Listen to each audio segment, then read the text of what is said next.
Assalamualaikum warahmatullahi wabarakatuh. Alhamdulillahirabbil alamin wassalatu wassalamu ala Rasulillah wa ala alihi wa ashabihi ajmain, amma ba'd. Sahabat muslim dan muslimah, semoga Allah SWT merahmati kita semua. Kita lanjutkan kembali pembacaan kitab Tazkiyatun Nafsi di halaman yang ke-42. Poin yang ke-6, di antara sebab-sebab yang bisa ditempuh oleh seorang hamba agar ia diberikan kemudahan oleh Allah Subhanahu wa taala mensucikan jiwanya. Dan ini adalah poin yang terakhir, poin yang ke-6, al-istigholu bi afdolil a'mali. Menyibukkan diri dengan amalan-amalan yang paling afdol, amalan-amalan yang memiliki keunggulan, keutamaan. Kama anna min asbabi tazkiyatin nafsi al-istigholu bi afdalil a'mali bihasabi ikhtilafil ahwali wal amkanati wal azmani fayamtasilul insanu ta'atallahi azza wa jalla bihasabi halihi fi dzalika zamani. Maka hendaknya seorang itu menyibukkan dengan amalan-amalan yang paling sesuai, amalan-amalan yang paling utama. Dan keadaan seseorang itu berbeda-beda, baik dari sisi tempat maupun dari sisi waktu. Hendaknya seorang itu menyibukkan diri dengan melakukan ketaatan kepada Allah sesuai dengan situasi dan kondisi yang sesuai. Fa idza kana al-maqamu maqama da'wati, apabila seseorang sudah layak menduduki dai, dia sudah memiliki kompetensi untuk menyampaikan ilmu, ya, mampu membaca kitab berbahasa Arab, mampu menerjemahkan, maka hendaknya istaghola bida'watin nasi wa irsyadihim. Maka sibukkanlah aktivitasnya, yaitu dengan berdakwah, mengajak manusia, membimbing mereka, mengarahkan manusia kepada akidah yang lurus, kepada tauhid, mengarahkan manusia, mendakwahi manusia untuk berhenti, untuk menjauhkan diri dari segala bentuk kemaksiatan, dari kesyirikan, dari amalan-amalan yang tidak disyariatkan, membimbing mereka kepada sunnah, kepada amalan-amalan yang disyariatkan. Wa idza kana al-maqamu maqama talabin lil ilmi talabal ilma. Apabila seorang dia sebagai penuntut ilmu, usianya masih belia, pengalamannya masih sedikit, ilmunya juga masih minim, maka hendaknya ia menyibukkan diri menuntut ilmu syar'i. Dimulai dari ilmu-ilmu yang paling urgent, yang paling esensial, yang paling penting, yaitu ilmu tauhid, ilmu akidah. Kemudian menyibukkan diri dengan mempelajari bagaimana cara beribadah kepada Allah dengan benar, mempelajari fikih ibadah, fikih muamalah, mempelajari adab, mempelajari akhlak yang diajarkan oleh Rasulullah SAW. Wa idza kana al-maqamu maqama i'anatin nasi wal infaqi alaihim fi hawaizihim wa fima yahtajuna ilaihi anfaqa alaihi. Apabila seorang memiliki harta yang melimpah, memiliki kekuatan finansial sehingga ia bisa membantu banyak manusia, memenuhi kebutuhan mereka, maka hendaknya ia menyibukkan diri dengan kegiatan-kegiatan yang syarat dengan kegiatan yang banyak memberikan kontribusi yang besar, memenuhi kebutuhan masyarakat dengan hartanya, dengan kekayaannya. Walihada fal ibadatu tafdulu biqadri intifa'in nasi biha. Maka ibadah itu akan memiliki keutamaan, memiliki keunggulan sesuai dengan tingkat kadar seberapa besar amalan tersebut bermanfaat untuk manusia. Faqad yakunu zamana faqri wa hajatin fal infaqu 'alal muhtajina wa shaddu hajatihim afdalu minal istighali bil ibadatil qasirati 'alan nafsi.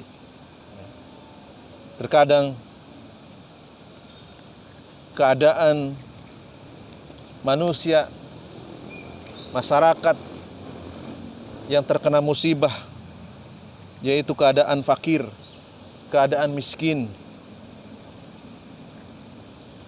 maka berinfak, mengeluarkan harta yang dibagikan kepada orang-orang yang membutuhkan, terutama di daerah-daerah yang terkena musibah, terkena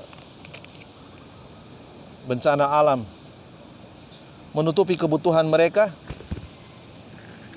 Amalan ini akan memiliki keutamaan, memiliki pahala yang besar di sisi Allah daripada ibadah-ibadah yang dilakukan yang terbatas manfaatnya hanya untuk pribadi. Berinfak, mengantarkan donasi, menyalurkan donasi, mendistribusikan donasi bisa jadi lebih afdal daripada ibadah-ibadah yang hanya dilakukan oleh sendiri, yang terbatas pada diri sendiri. Lebih afdal dari sholat sunnah, lebih afdal dari puasa sunnah, lebih afdal dari zikir, karena manfaatnya jauh lebih banyak dirasakan oleh masyarakat dan keadaannya sangat mendesak. Wa idza kana al-maqamu maqama fitnati tamawwaja bin nasi wa taltabisu alaihim al-umuru fa maqamu bayanil haqqi wa izalatu subhi min afdalil maqamati wa la ya'diluhu maqama. Apabila keadaan masyarakat sudah banyak terkena fitnah, banyak manusia menyimpang dari akidah salaf, akidahnya rusak, keyakinannya bercampur dengan kesyirikan, ibadah mereka bercampur dengan ibadah-ibadah yang tidak disyariatkan. Banyak perkara-perkara agama yang tersamarkan di tengah-tengah masyarakat. Maka apabila seseorang memiliki kedudukan, yaitu memiliki ilmu, memiliki hujjah yang kuat, bisa menjelaskan kebenaran, bisa menjelaskan syubhat di tengah-tengah masyarakat, agar masyarakat awam tahu mana yang hak dan mana yang batil, mana yang haram, mana yang halal, mana yang wajib ditunaikan, mana yang wajib untuk ditinggalkan. Maka apabila seseorang memiliki kemampuan, maka hendaknya ia menyibukkan diri untuk menyampaikan bayan, menyampaikan penjelasan, membantah syubhat-syubhat yang terjadi di tengah-tengah masyarakat. Kerancuan-kerancuan, baik itu kerancuan akidah, kerancuan akhlak, kerancuan di dalam perkara ibadah, penyimpangan-penyimpangan akhlak, penyimpangan pemikiran, penyimpangan manhaj, maka hendaknya ia menyibukkan diri untuk menjelaskan kebenaran di tengah-tengah masyarakat, menghilangkan syubhat, menghilangkan kesamaran-kesamaran. Dan ini bisa termasuk amalan-amalan yang paling utama dan tidak ada yang bisa menyamainya. Sebagaimana pesan Imam Ahmad rahimahullah ta'ala, ketika tidak ada orang yang menjelaskan kesesatan sebuah kelompok, kesesatan seorang tokoh yang bisa merusak akidah Islam, yang bisa merusak tatanan Islam, maka beliau tidak segan-segan untuk menyampaikan kebenaran. Karena kalau tidak ada yang menyampaikan, maka kapan masyarakat awam tahu mana yang hak dan mana yang batil. Kapan masyarakat itu akan tahu ulama mana yang boleh diikuti dan ulama mana yang tidak boleh diikuti? Mana ulama robbani, mana ulama su? Ya, dijelaskan oleh beliau. Ya, dan beliau tidak memperdulikan komentar manusia. Ya, beliau memperdulikan apa yang menjadi keriduan Allah SWT. Ya. Ketika ada tokoh yang mengajak kepada penyimpangan, mengajak ya kepada perbuatan yang diharamkan oleh Allah SWT, ya, dan itu menyangkut kepentingan orang banyak, maka apabila seorang mampu menjelaskan, ya, maka jelaskanlah di tengah-tengah masyarakat dengan cara yang hikmah, dengan cara yang sejelas-jelasnya, agar tidak banyak masyarakat yang menjadi korban, agar tidak banyak masyarakat yang terjatuh kepada perbuatan yang diharamkan oleh Allah dan Rasulnya. Fa idza kana al-'abdu faqihan bi hadhil masail ala inayati biha fa innahu yastagilu bi afdalil amali bihasabi zamani wal makani wal hali. Ya. Apabila seorang ya, memiliki kepandaian, memiliki kefakihan ya, di dalam permasalahan-permasalahan yang sudah dijelaskan, hendaknya ia berperan serta. Ya. Ia menyibukkan dengan amalan-amalan yang afdol sesuai dengan kondisi waktu, tempat, dan keadaan. Wa amma illam yakun ala ilmin wa fikhin falirubbama istaghala bi amali mafdulin yufawitu alaihi al-katsiru min al-a'malil fadilah. Wa hadzal amru addahu al-ulama'u min talbisi syaitan. Apabila seseorang tidak memiliki ilmu, ya, maka jangan coba-coba ya, terjun di dalam dunia bantah-membantah. Orang yang tidak memiliki kefakihan di dalam ilmu, maka jangan coba-coba masuk ke dalam dunia bantah-membantah. Ya. Orang-orang yang kompeten, orang-orang yang memiliki kemampuan atau spesialisasi untuk membantah subhat, membantah kerancuan, mereka lah yang layak. Ya. Adapun orang yang tidak memiliki ilmu, ya, sedikit ilmunya, ya, maka ia bisa jadi akan justru melakukan amalan-amalan yang tidak memiliki keutamaan. Ya. Ia menyibukkan diri di dalam kancah perselisihan di antara para ulama. Ilmunya sedikit, maka ia akan kehilangan amalan-amalan yang memiliki keutamaan. Ya.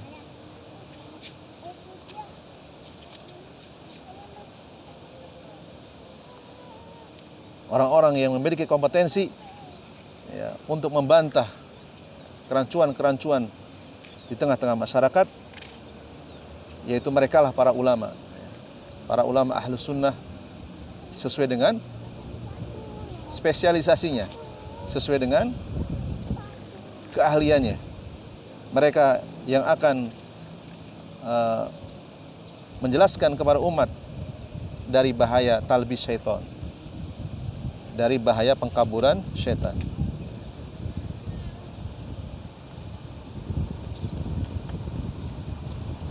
Kama dzakara al-Imam Ibnu Qayyim fi siyaqi dzikril uqabatil lati yalbisu biha asyaitanu 'alal insan. Ya. Sebagaimana yang disebutkan al-Imam Ibnu Qayyim ketika beliau menyebutkan di antara bentuk hukuman-hukuman, yaitu setan ya, menyamarkan manusia, membuat kesamaran di tengah-tengah manusia. Beliau mengatakan al-uqbatu as-sadisatu hayya uqbatul a'malil marjuhati al-mabdulati minat ta'ati fa'amaru biha wa hasanaha fi ainihi wa zayyanaha lahu. Ya. Di antara manusia ada yang diberikan hukuman oleh Allah Subhanahu wa taala. Ia tidak mampu memposisikan dirinya. Ya.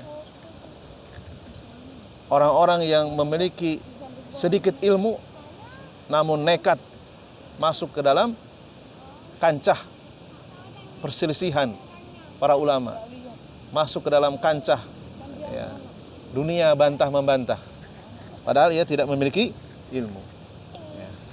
Sehingga ia dihukum oleh Allah Subhanahu wa taala, yaitu ia mengamalkan amalan-amalan yang tidak memiliki keutamaan, amalan-amalan yang tidak layak baginya untuk ditempati ya. Lalu kemudian setan menyuruhnya, membisikkannya. Setan menghiasinya ya, menganggap hal tersebut baik. Demikian juga orang-orang yang tidak di atas ilmu ya. Mereka beribadah, mengamalkan amalan-amalan yang marjuhah, mafdulah, amalan-amalan yang tidak jelas ya, dalilnya, tidak jelas dasarnya, amalan-amalan yang tidak memiliki keutamaan ya. Tidak ada contohnya dari Nabi, tidak ada contohnya dari sahabat ya. Amalan-amalan yang tidak jelas dalilnya, kalaupun ada dalilnya lemah, hadisnya lemah, bahkan hadisnya palsu. Kalaupun ada dalilnya, maka takwilnya atau tafsirnya disesuaikan dengan hawa nafsunya, tidak dikembalikan kepada penafsiran Rasulullah dan para sahabat. Mereka beribadah dengan metodologi cocokologi, mencocok-cocokkan ibadah dengan mencari dalil-dalilnya, yang mana dalil-dalil tersebut tidak pernah dipahami demikian oleh para sahabat. Amalan-amalan yang tidak disyariatkan, setan akan menghiasinya, akan membisikkannya, menghiasi, menganggap amalan-amalan tersebut baik, padahal amalan-amalan tersebut marjuhah dan mafdulah, amalan-amalan yang tanpa ada dasar yang bisa dipertanggungjawabkan. Wa aruhuma fiha minal fadli warribhi liyasgulahu biha amma huwa afdalu minha wa adamu kasban wa ribhan ya. Karena ketiadaan ilmu, ia memandang amalan-amalan tersebut memiliki keutamaan, amalan tersebut mendatangkan pahala ya. Sehingga ia tertipu ya, karena minimnya ilmu, karena ketiadaan ilmu ya. Bahkan terbalik ya, yang bid'ah dianggap sunnah, yang syirik dianggap tauhid ya, yang haram dianggap mubah, dan seterusnya. Fasyaghalahu bil mafduli anil fadili wal marjuhi anil rajihi wabil mahbubi lillahi anil habbi ilaihi wabil mardiji anil ardo alahu ya. Karena minimnya ilmu, seseorang itu sangat mudah dijebak oleh setan, mengamalkan amalan-amalan yang sama sekali tidak memiliki keutamaan ya. Amalan-amalan yang sangat lemah sandaran dalilnya ya. Amalan-amalan yang dia menganggap amalan tersebut dicintai oleh Allah, padahal itu dibenci ya. Amalan-amalan yang ia lakukan, amalan-amalan yang tidak disukai oleh Allah, amalan-amalan yang makruh, yang dibenci oleh Allah, ia menganggap amalan tersebut dicintai oleh Allah. Bahkan ia terjebak melakukan amalan-amalan yang tidak diridhoi oleh Allah. Ia meninggalkan amalan-amalan yang diridhoi oleh Allah. Ini adalah akibat orang-orang yang dikaburkan oleh setan karena tidak memiliki ilmu. Sehingga wajar ya. Poin yang pertama setelah doa, yaitu menuntut ilmu, adalah sebab terbesar seseorang akan dibantu oleh Allah Subhanahu wa taala bisa mensucikan jiwanya. Faidan hadhihi martabatun min maratibi talbisi syaitan an yasghalal insanu bi ibadati mafdulatin liyufawwita alaihi ibadatan fadilatan afdala minha ya. Sehingga orang yang paling mudah dijebak oleh setan, sehingga ia jatuh kepada amalan-amalan yang sama sekali tidak memiliki keutamaan, sehingga ia kehilangan banyak kesempatan dari melakukan ibadah-ibadah yang justru memiliki fadilah, memiliki keunggulan karena minimnya ilmu, dan ia pun tidak mau mencari ilmu. Wal amru kulluhu marji'uhu ila taufiqillahi azza wa jalla ma'a yabduluhul abdu minal asbabi min du'aillah wa tawakkuli alaihi wa ghairiha minal asbabi sabiqah. Ya. Maka semuanya kembali kepada taufik dari Allah SWT. Ketika seorang tidak diberikan taufik untuk menuntut ilmu, maka ia akan selamanya jahil. Ya. Ketika seorang sedikit berdoa kepada Allah, maka Allah pun tidak akan mengabulkan, tidak akan memberikan kebaikan yang banyak. Sedikitnya seorang tawakal kepada Allah, maka ia pun jauh dari pertolongan.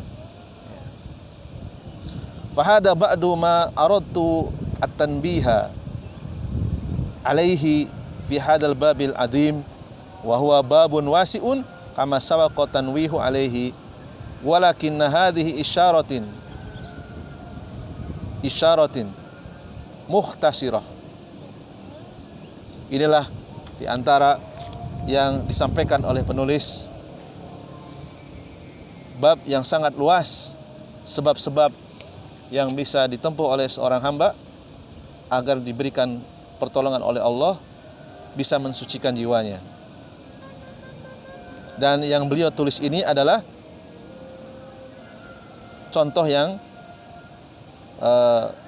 mengandung penjelasan yang ringkas. Ya.